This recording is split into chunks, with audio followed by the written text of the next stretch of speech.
Autism and spoon theory. You've probably heard of spoon theory as a way of explaining how we sometimes need to ration our energy. And if not, if that term's new to you, well, you're about to hear all about it now. Spoon theory originated as an explanation to help people understand what it's like to live with a chronic illness. So in this video, we'll look at how it relates to autism, what's the overlap, and what's the difference.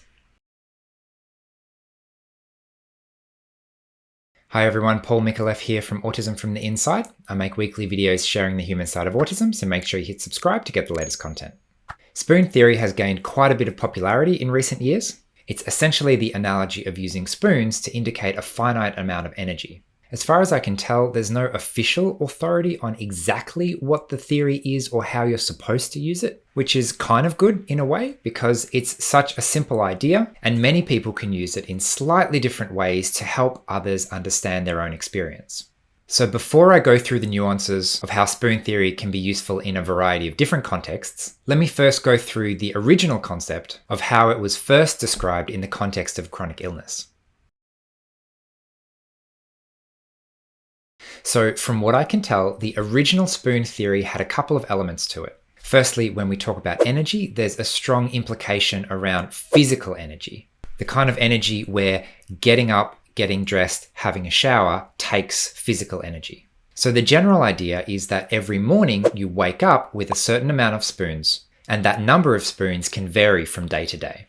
So if you hear someone saying, "I'm having a low spoons day," it basically means when I woke up this morning, I just knew that I would have to ration my energy for the rest of the day because I don't have that much in the tank at the moment. This implies that spoons are a finite resource, and the only way to replenish them is by getting a good night's sleep. So in this way, when talking about how many spoons I have, it's referring to how many spoons I have left today.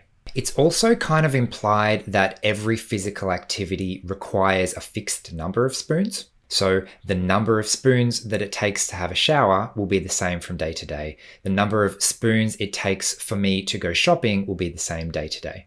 So that's probably not accurate for a lot of people, but the bonus of using spoons in this way to describe energy is that instead of trying to explain to someone why I can normally go shopping, but today I can't go shopping, I can just say that today I don't have enough spoons to go shopping. And you can see that if you don't think about that too much, it kind of implies that go shopping costs a certain amount of spoons. So this is where some of the nuances come in. What if we question some of those assumptions? For example, do I have a daily spoon limit? What if I personally have a weekly spoon limit, or a monthly spoon limit, or a yearly spoon limit even? What if, for me, when I'm out of spoons for the week, the only way to replenish those spoons is by taking several days off? Or in the case of a more long-term burnout, earlier this year for me, for example, I had to take 4 months off to start feeling like my spoons were replenishing.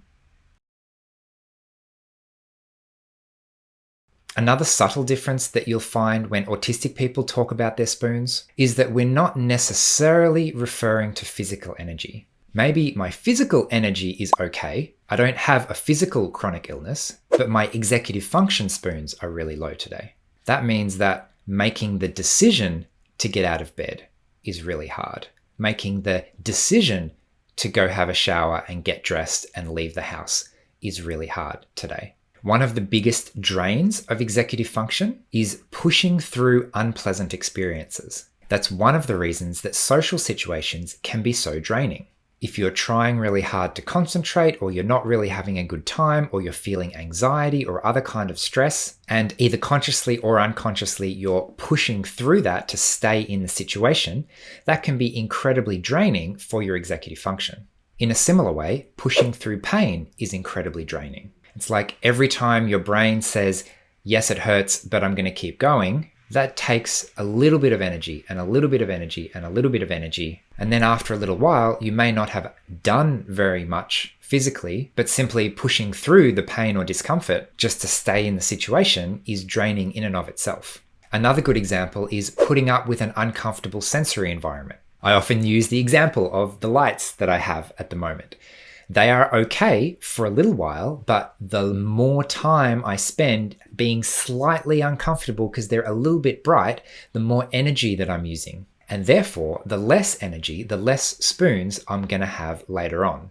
But you can see that the type of energy I'm talking about, the type of energy that I'm talking about rationing, is not really a physical energy. I can be completely mentally drained at the end of the day.